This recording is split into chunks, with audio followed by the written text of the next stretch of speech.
Everything you need to get set for investing in the Dar es Salaam Stock Exchange this week, straight from the city of Dar es Salaam. Good morning, everyone. This is A Trader DSE Weekly Update. We appreciate your tuning in. We really do. Now let's get straight into it.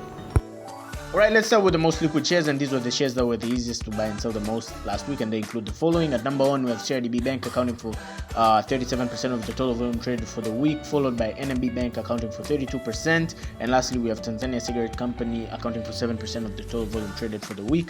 Last week the all-share index DSE closed at 1,910.62 Tanzanian shillings on Friday, which was a 0.16% increase compared to Monday's price of 1,890.35 shillings.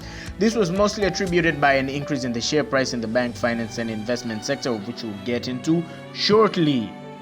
Alright, from this sector we can see that the NMB shares have gone back to the price of 2,800 shillings per share after briefly declining to 2,680 shillings on Friday.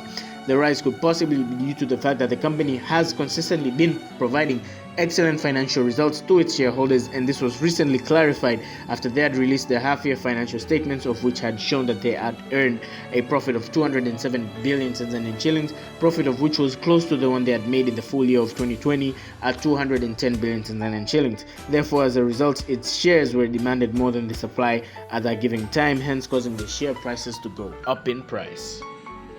Alright, let us move on to DCB shares, of which had shown a declining trend in their share price despite excellent performance in 2021 compared to those of 2020, and this might be as a result of DCB not recommending any dividends to its shareholders as a result of failing to meet the Bank of Tanzania's cost-to-income ratio requirement, as well as that of the non-performing loan ratio.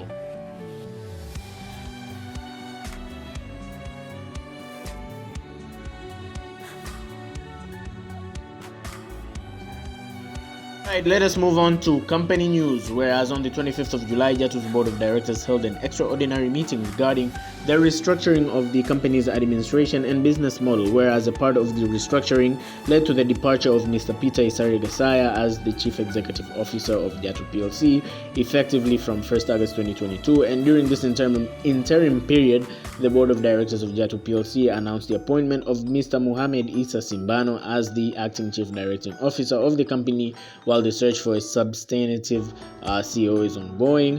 Mr. Mohamed Issa Simbano has been the company's secretary and general manager since 2016.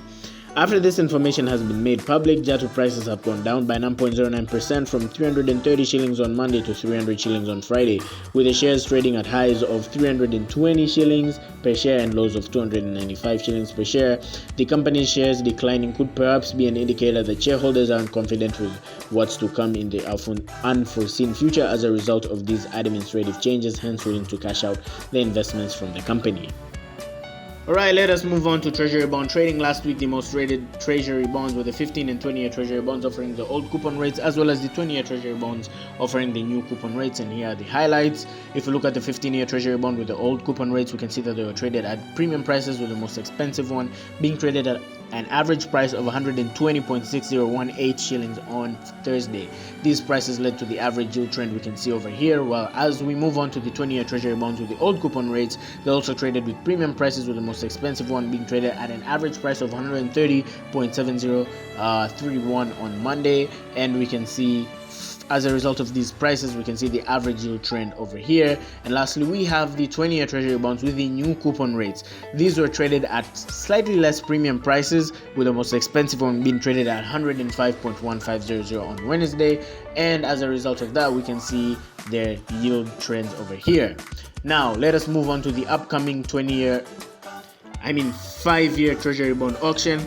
So on the 10th of August, there's going to be an auction for a 5-year Treasury bond offering a coupon rate of 8.6% per annum. The total amount needed by the government is 130.52 billion Tanzanian shillings, and the minimum bid size for an investor to participate is 1 million Tanzanian shillings. The last time a bond like this was auctioned was on the 25th of May 2022, and here are its highlights. It was oversubscribed by 10.49 billion Tanzanian shillings, whereas being oversubscribed means that investors came forth with way more money than the government needed. The weighted average price to go through for successful bids was 98.6372 shillings per unit. This was below the par value of 100.000 shillings per unit, meaning that investors whose bids were successful got the bond at a discount of 1.3628%.